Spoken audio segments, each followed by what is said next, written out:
MHA is ending in only 5 chapters, and the final chapter of the manga is scheduled to be released on August 5th, although it will likely leak even earlier.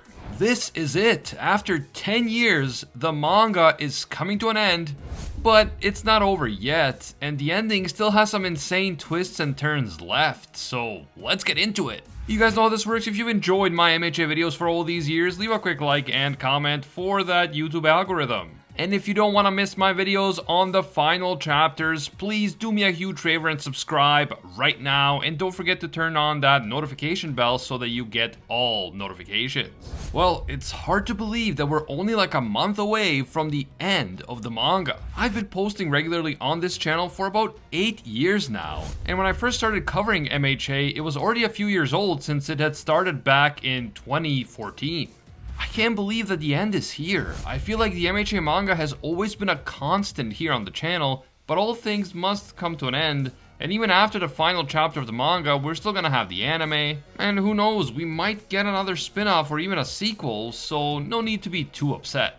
As you guys know, the previous chapter gave us some important time skips. First, we got to see the third years, including Mirio, Nejire, and Tamaki graduating from UA and moving on to the next step in their hero journey. We got to see people crying that Nejire is leaving the school. We got to see an inspirational speech by Mirio, which turned out to be an over-the-top parade of insanity. And all in all, it felt like a proper send-off to the big three, who were the only important third-year characters that we were properly introduced to. The graduation ceremony took place in June, which is later than usual, because the war against the villains had delayed everything. We then got an even longer time skip to the beginning of the new school year, when Class 1A officially became Class 2A.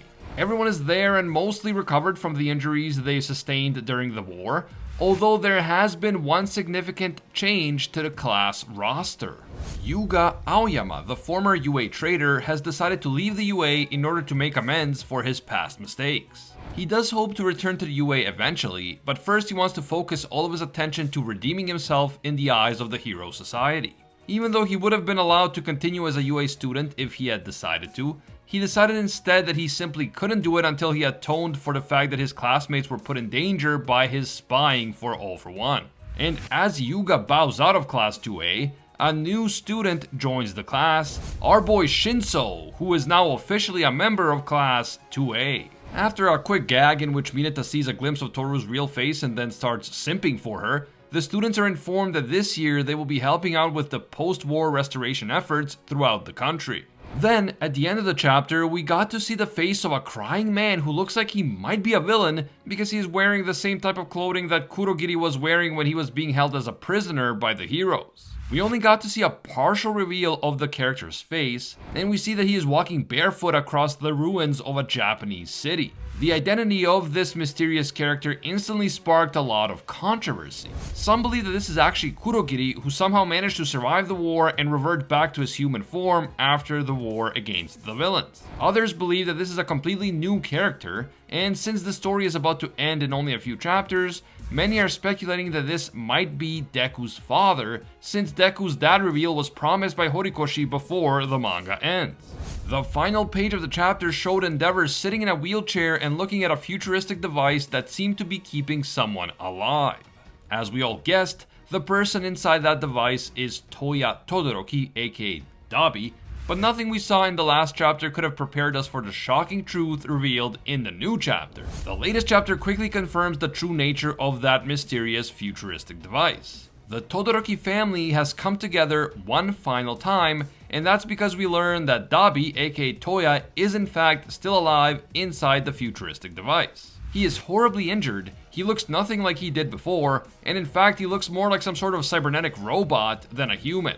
He is capable of speaking, but only for a few minutes a day, and it seems that despite all the futuristic technology that is currently keeping him alive, Toya is still heading towards death. He is slowly dying, and there doesn't seem to be a way to actually save him because the injuries he sustained during that fiery battle with his family were just too severe. The Todoroki family has come together one final time to essentially say goodbye to Toya, and even though some family members would rather not be around Endeavor at all, they all thought it was important to come and say their piece to Toya.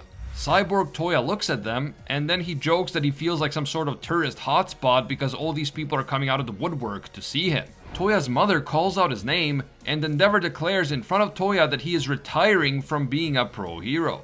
Endeavor, also known as Enji, says that he had planned to retire even before the latest war started, but then he decided that he had to help the heroes one final time. Now he is badly injured, he lost his right arm and he can't even walk on his own any longer. For all intents and purposes, the hero Endeavor burned to death during that final battle. And in the end, Toya's flames really were stronger than his father's. Toya expresses his condolences, but he seems to mean it more sarcastically than sincerely. Angie expresses his regret once again for not being there for Toya and not watching over him like a true father should. Angie knows that the flames that ultimately consumed Toya came from his own hell flame, and he promises that he will come every day to watch over Toya and he will be there for him from now on. This is exactly what Toya always wanted from his father, but Enji was never able to give him this kind of attention. For a brief instant, we see a panel of Enji and Toya without their injuries, and it's a powerful moment because it almost shows us what could have been if they had tried to work things out before fighting a deadly battle that nearly ended them both. Enji says that he knows it's too late, but he still wants to make use of the time they have left with Toya to talk to him and make amends. This is why the whole family is here, even though they don't necessarily want to be there with Enji. They're there to try to make the best of the time that Toya has left. Enji and the rest of the family tell Toya that he's free to hate them, but there are so many things that they want to talk to him about. All of this talking starts speeding up Toya's heart rate, and so the guard or doctor or whatever he is tells the family that this is it for now, and that they should go home and come back tomorrow. If Toya gets too riled up, then he might just die right then and there, and the family won't get a chance to speak to him properly. However, before they leave, Shoto decides to ask one last question. He simply says, "Toya ni, what's your favorite food?" This simple, non-threatening question releases the tension in the room. As the Todorokis turn to leave, Toya replies, "Soba." Shoto says, "Same here, soba is also his favorite food," and tears begin to form in Toya's eyes when he hears this. From this simple answer about soba, Toya realizes just how similar he and Shoto are, just how parallel their lives have run in so many ways.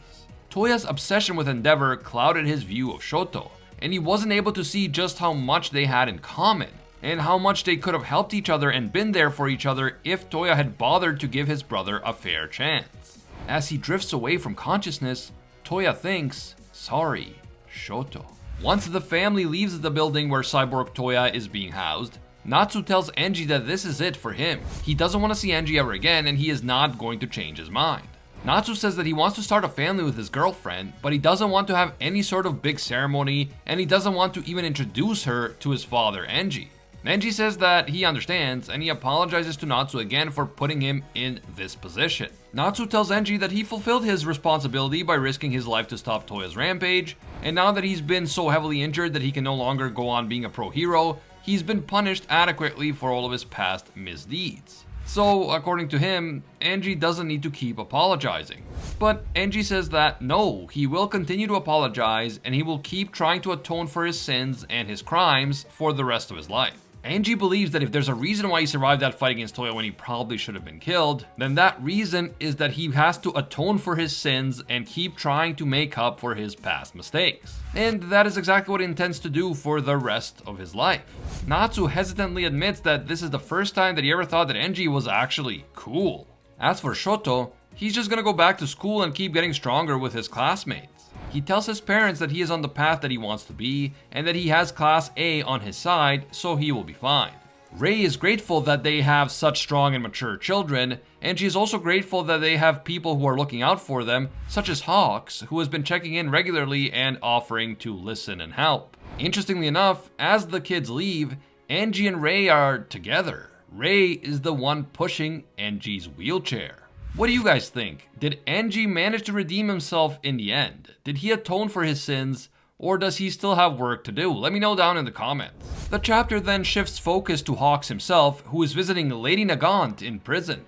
Hawks is surprised that Nagant decided not to leave prison yet, even though she is allowed to leave because she decided to help the heroes in the end. Nagant says that the outside world still scares her, and she doesn't want to be used again by some nefarious force like she was in the past, by both the Hero Society and the villain All for One. Nagant is fine just sitting back and watching how the Hero Society transforms after the war and after Deku's great victory and great sacrifice for the greater good. She also likes the fact that her meals are being covered by taxpayers while she is in prison, and to this, Hawks sticks out his tongue and calls her a damn villain. Gentle has also been released from prison on account of the fact that he risked his life to help the heroes in the final battle. We get a heartwarming panel of him and La Brava celebrating his release, and honestly, these guys might be the most wholesome couple in the entire series. They started out as minor villains, but they did the right thing in the end. They fought alongside the heroes, and they are so in love that I just can't help rooting for them.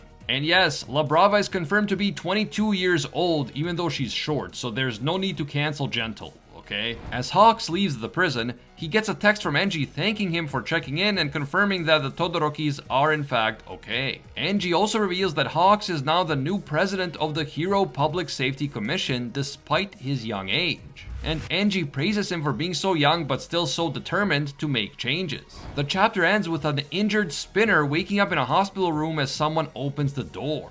The villain has a visitor. But who could it be? Is it Deku coming to deliver Shigaraki's final message? Is it that mysterious new villain character who was introduced in the previous chapter? Or is it someone else entirely, like maybe Hawks or Tsukauchi? Drop your guesses down in the comments right now. Let's see who's gonna be right when the next chapter drops. Personally, I really want to see who the guy from the last chapter was, and I hope Horikoshi isn't going to tease us about it for too much longer. I'm holding out hope that Deku's dad will still be introduced at some point, but we now have only 4 chapters to go, so I could be wrong. If I am wrong though, I admit that I will be pretty disappointed since Deku's dad is just too much of a gaping hole in the plot to not be properly addressed. Now I know that this chapter went out of its way to tell us that Toya is still dying despite all the futuristic tech keeping him alive, but I still kind of feel like he might pull through. If he wasn't going to make it, then why not just kill him off in a blaze of glory during that battle? Why bother having him survive and putting him in this device and all of that stuff if he's just gonna die anyway? It seems to me like Horikoshi wants to still do something with Toya. He still has some purpose for him in the story. So yeah, I think he might make it. Does Toya live or die in the end? Drop your guesses down below. Finally, even though this chapter was a sort of send-off to the Todorokis in particular, I can't help but think what will end up happening with our main character Deku in the end. Will he get to meet his father? Will he end up with Ochako? Will he become a pro hero despite being quirkless, or will he become a UA teacher or something else? Even though I'm sad that MHA is ending, I am looking forward to each new chapter and I can't wait to see how it all turns out. Let me know how you guys feel about the fact that MHA is ending in only a month, in only a few chapters. And of course, if you're looking for more epic MHA content to watch right now, check out my full Boku no Hero playlist, link on screen and in the description. If you enjoyed this video and you want to see more in the future, leave a quick like to let me know. And be sure to subscribe to the channel and hit that notification bell so you don't miss my videos on the final chapters.